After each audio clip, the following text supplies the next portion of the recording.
Será que o segredo está mesmo na força de vontade? Esse é o assunto de hoje. Mas cuidado, ao se inscrever nesse canal, você corre o risco de expandir seu cérebro com muita informação. Olá, eu sou a Juliana e este é o canal Super Nutridos. Em 1972, foi realizado na Universidade de Stanford um teste que ficou muito famoso, o teste do marshmallow. O objetivo do teste foi medir o autocontrole de crianças. Foi colocado em uma mesa diante de cada criança um doce. Então o pesquisador disse o seguinte: olha, vou sair um pouquinho, se você não comer o marshmallow, quando eu voltar terá direito a mais um. Os pesquisadores saíram e ficaram observando através de uma câmera por 10 minutos. As crianças olharam o doce, pegaram na mão, cheiraram e até deram algumas lambidas. E o resultado foi que cerca de 1/3 das crianças conseguiram resistir à tentação e esperar para ganhar mais um. Se as crianças resistiram ou não, o ponto-chave aqui é que todas de alguma forma passaram pelo exercício de resistir à tentação e o esforço da decisão. Para nós adultos, pode até ser mais fácil resistir à tentação de pegar um marshmallow, mas ainda assim existe o exercício do esforço que pode variar de intensidade de pessoa para pessoa.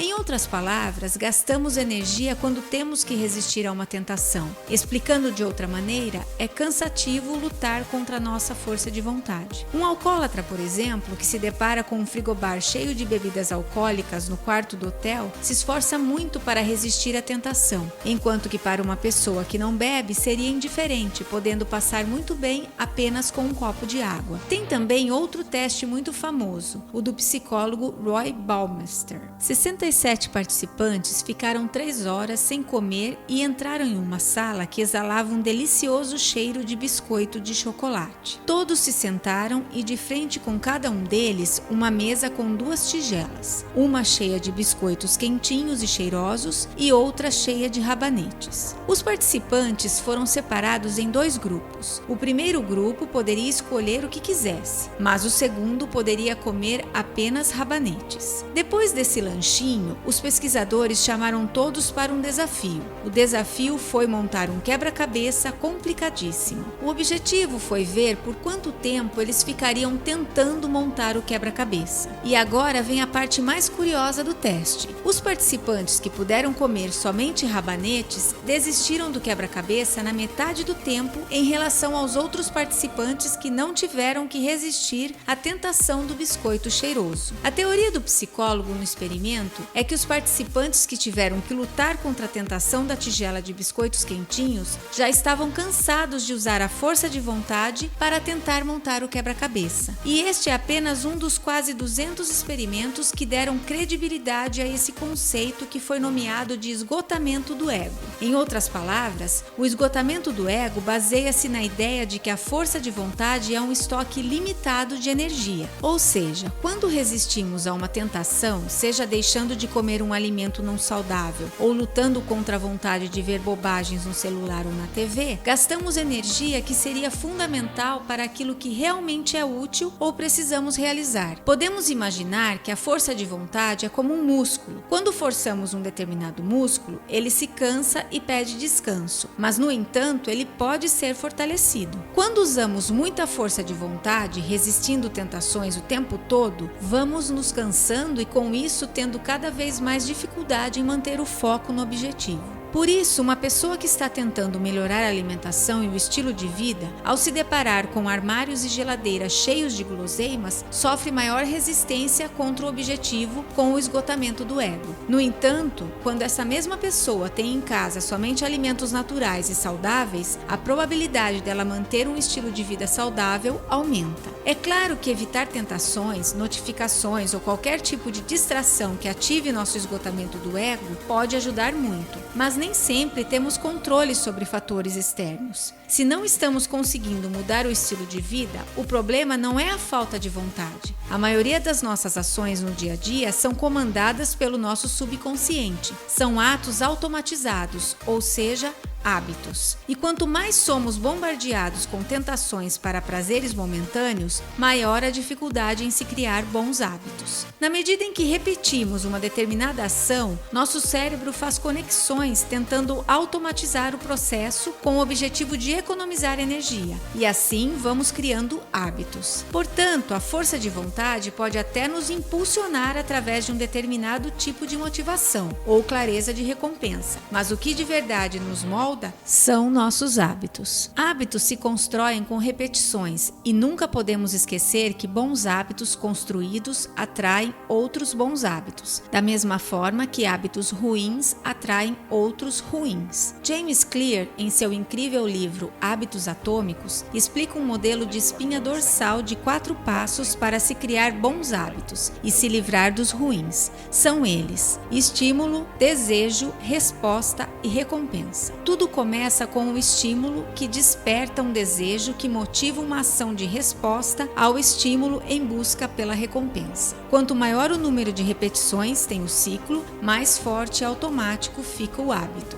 Por exemplo, digamos que você esteja no seu trabalho no meio da tarde tendo dificuldade em se concentrar naquilo que precisa fazer. Essa sensação pode ser um estímulo que criará o desejo de pegar o celular e dar uma olhada nas redes sociais. Pegar o celular vai ser a resposta ao estímulo. Distrair a mente rodando a timeline de alguma rede social vai ser a recompensa. Isso começa a ser um problema quando esse ciclo se repete com o cérebro tentando automatizar parte do processo. É o que chamamos de vício. Ou então, quando uma determinada sensação, por exemplo, a ansiedade, pode ser o estímulo para um doce em um ciclo vicioso. Uma maneira de quebrar esse ciclo é o exercício de interromper o estímulo. Por exemplo, ao sentir essa sensação de falta de concentração no meio da tarde, ao invés de pegar o celular, você pode fazer outra coisa que não dependa de muita concentração. Por exemplo, fazer uma pausa para beber água ou um papo rápido com um colega de trabalho.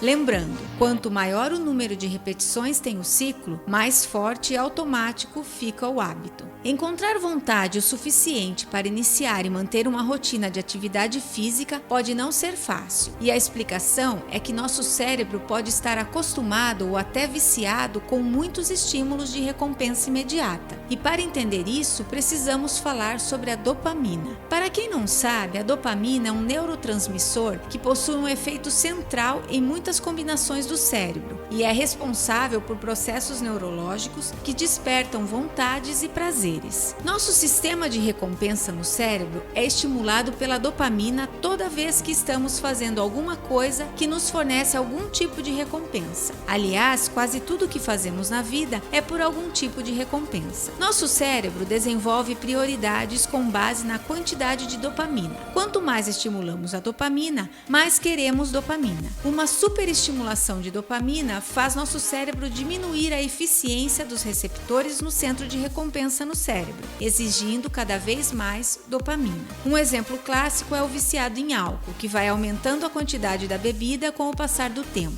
O centro de recompensa se torna resistente e o alcoólatra quer cada vez mais. Assim como o viciado em drogas, uma determinada quantidade não causará o mesmo efeito pelo resto da vida. O cérebro limita a eficiência dos receptores de dopamina como forma de defesa, e o viciado quer cada vez mais. Quase tudo na vida libera uma certa quantidade de dopamina, até beber água quando estamos com sede. O problema é que nosso cérebro não sabe diferenciar o que é bom ou ruim para nós. Sabemos que batata frita é um alimento inflamatório, mas nossas conexões cerebrais que atuam com a dopamina não sabem disso, e seguimos adiante só pelo prazer, ou melhor dizendo, pela recompensa imediata. O açúcar processado pode prejudicar nosso centro de recompensa no cérebro, provocando problemas comportamentais e até ansiedade. Porém, uma maçã não. A natureza é sábia, e se pararmos para pensar, não existe alimento natural capaz de nos viciar. Enquanto que o açúcar processado libera uma quantidade anormal de dopamina, uma maçã libera menos. Nosso centro de recompensa no cérebro fica resistente aos sinais da dopamina quando existe um estímulo anormal dela. Nossa sociedade moderna vive diariamente inundando o cérebro com dopamina, através das mídias sociais, jogos, junk food, álcool e por aí vai.